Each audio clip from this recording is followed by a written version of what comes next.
Menu pelengkap sajian tradisional, kerabu sarang atau disebut sare dan solok lada sememangnya menjadi santapan enak di pantai timur, terutama Kelantan dan Terengganu. Berbeza dengan salad yang mendahului sajian utama dalam seni kulineri barat, kerabu dan solok dimakan bersama-sama sebagai lauk dalam hidangan nasi. Kerabu sarang sukar didapati pada hari biasa dan lebih popular ketika bulan Ramadan. Kelihatan seperti bihun, sarang adalah sejenis rumpai laut, dijadikan kerabu apabila dicampur beberapa ramuan lain. Dijamah bersama nasi panas dan gulai kawah menambah selera sesiapa sahaja yang menikmatinya. Disatukan sejak 1987, Wan Rohana Wan Hassan dan Fauzi Muhammad masing-masing baru sahaja bersara awal dari perkhidmatan perguruan. Minat dan berbakat dalam bidang masakan, pasangan ini sering menerima tempahan gulai kawah, kerabu sarang dan solok lada. Gulai kawah Cikgu Fauzi sudah dikenali sejak 10 tahun lalu, sebelum kerabu sarang dan solok lada Cik Na turut menjadi sebutan ramai. Mengimbau kenangan lama. 8 tahun lalu, Cikgu Wan Rohana menyediakan 7 kilogram kerabu sarang sebagai pemberian untuk majlis saudaranya yang melangsungkan perkahwinan. Tidak disangka-sangka, air tangannya sangat laku dan dipuji ramai sehingga terdetik di hatinya untuk terus menyediakan kerabu sarang sebagai pemberian di majlis sanak saudara. Dan dari situ, ibu kepada 7 hero ini memberanikan diri menerima tempahan menu klasik ini sejak 4 tahun lalu. Biasa 6-7 kilo ni untuk 5-6 kawah gulai. Kenduri yang besar lah. Kalau kenduri kecil-kecil tu 2-3 kilo. Pukul 3 dah habis dah sarang tu. Kerabu tu memang dah habis. Dah semua cakap, tak sempat makan, tak sempat makan, semua cakap sedap. Dari situlah kita dah rasa, sedap ke? Dah rasa macam pentingnya menu ini ada dalam kenduri.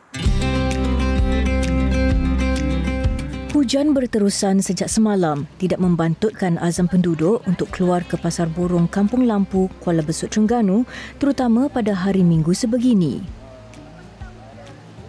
20 minit dari Bandar Jertih. Pelbagai keperluan bahan mentah, lauk pauk serta kuih muih tradisional tersedia untuk dibeli sebaik kaki melangkah masuk. Lokasi ini menjadi medan wajib bagi pasangan ini hampir setiap minggu. Di sinilah bahan-bahan pembuatan kerabu sarang, terutama rumpai laut kering dari genus Gracilaria didapati. Gracilaria adalah genus ketiga terbesar dalam spesies alga merah dan ditanam di seluruh dunia untuk kegunaan secara komersial sebagai makanan. Ada 20 jenis Gracilaria dilapur dijumpai di Malaysia, terutama di kawasan hutan bakau, pantai berbatu dan dataran lumpur berpasir.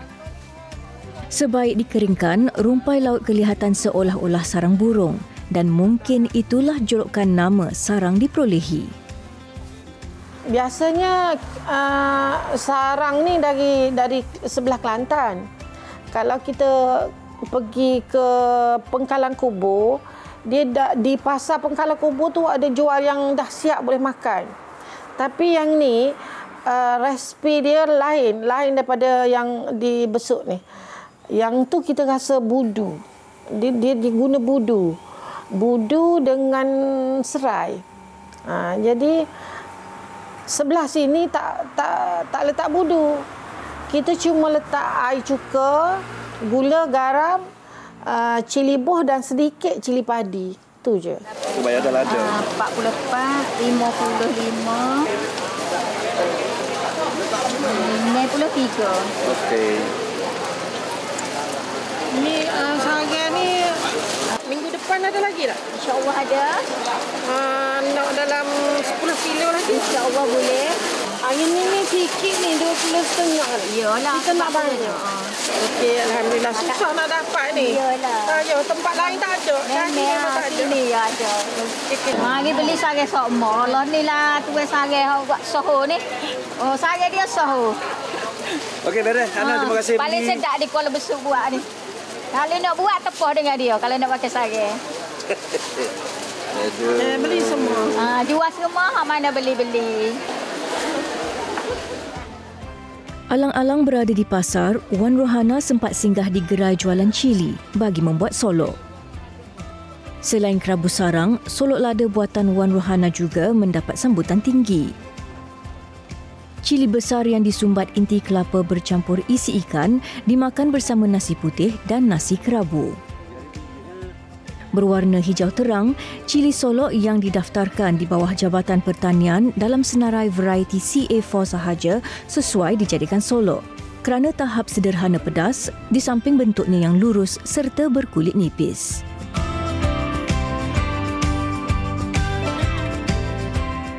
Ada lada kampung ni. Lada kampung. Bukan dari Thailand ni. Dari Thailand ni. Kalau nak buat solok, kita pilih lada solok yang lurus. Biasanya yang tak besar sangat, tak kecil sangat.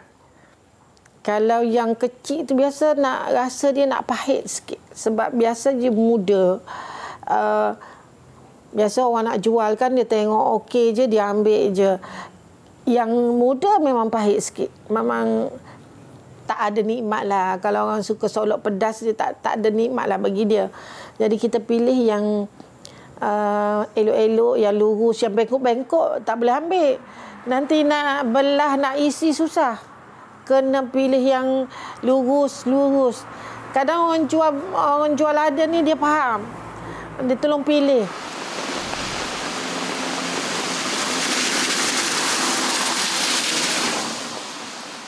Rumpai laut yang dibawa pulang perlu dibersihkan terlebih dahulu sebelum proses seterusnya. Proses pertama yang perlu dilakukan adalah membuang benda asing yang melekat pada gumpalan rumpai. Sekiranya tidak dibersihkan dengan baik, dikuatiri akan tergigit atau tertelan cengkerang serta batu-batu kecil yang ada padanya.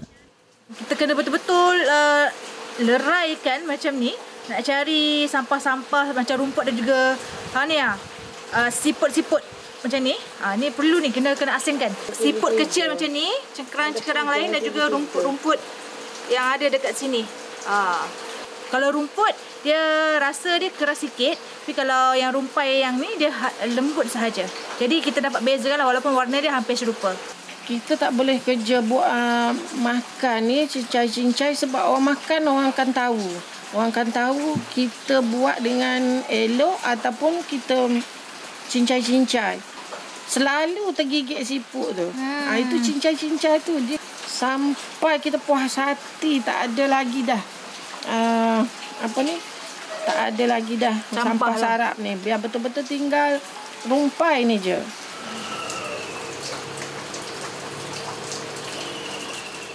Berusia 58 tahun, bekas guru bahasa Inggeris ini menyatakan bahawa proses mengasingkan siput dan kerang kecil memakan masa sehingga beberapa jam. Kami bernasib baik hari ini apabila stok yang dibeli tadi tidak banyak benda asing dan proses selesai dalam tempoh kurang 1 jam.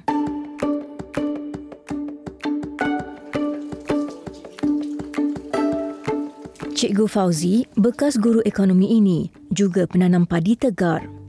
Pada musim hujan sebegini, rutin beliau untuk ke sawah turut tergendala. Namun, keadaan ini dimanfaatkan dengan membantu isterinya menyediakan tempahan. Kebiasaannya, dia mengambil tugas mencuci rumpai laut sehingga bersih. Basuhan pertama, cuka dicurahkan ke dalam rendaman. Kita masukkan cuka kali pertama ni untuk memudahkan kita membersih dia punya segala kekotoran yang melekat pada sarang ni. Di samping itu juga kita nak pastikan dia ni sebenarnya menghilangkan bau air laut yang melekat pada sarang ni. Kalau kita cium sebelum kita bersih ni, dia bau dia macam benda yang baru naik daripada air laut yang lembap tu lah. Proses cucian perlu diulang berkali-kali sehingga air bertukar jernih dan warna rumpai laut kian jelas. Sebelum ini, Wan Rohana sendiri kurang gemar makan kerabu sarang kerana bau rumpai laut yang terlalu kuat. Cuba bereksperimen sendiri, beliau mendapat idea untuk menjadikan cuka sebagai bahan asas ketika mencuci. Dan percubaan kali pertamanya itu berhasil.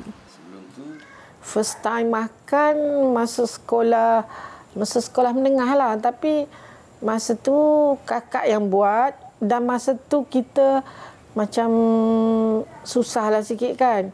Masa tu tak ada orang nak basuh dengan cuka. Sebab cuka tu dia kena beli, kena guna duit lagi. Biasa orang basuh macam tu je. Tapi macam kalau buat macam tu, Kak Nam macam tak berapa boleh makan. Dia bau dia tu memang Kak Nam tak boleh nak telan. So kita terfikir macam mana nak buat supaya hilang bau ni. Tapi kita ada tips, misal kata nak basuh ikan, ikan terutama ikan sungai tu kan dia hangir sikit kan. Biasa kita letak cuka. Jadi di situlah mula-mula saya mula letak cuka. Mula-mula kakak tak setuju. Bila dia tinggal, kita yang urus, kita rendam saja. Masuk aja, letak aja. Esok tu bila makan, sedaplah pula. Lain dia punya rasa, sedap. Lepas tu sekarang ni memang boleh makan. Boleh makan rata-rata macam tu okey. Proses terakhir, sekali lagi cuka dimasukkan ke dalam rendaman dan dibiarkan sekurang-kurangnya 2 hari agar rumpai lebih lembut dan rangup dikunyah nanti.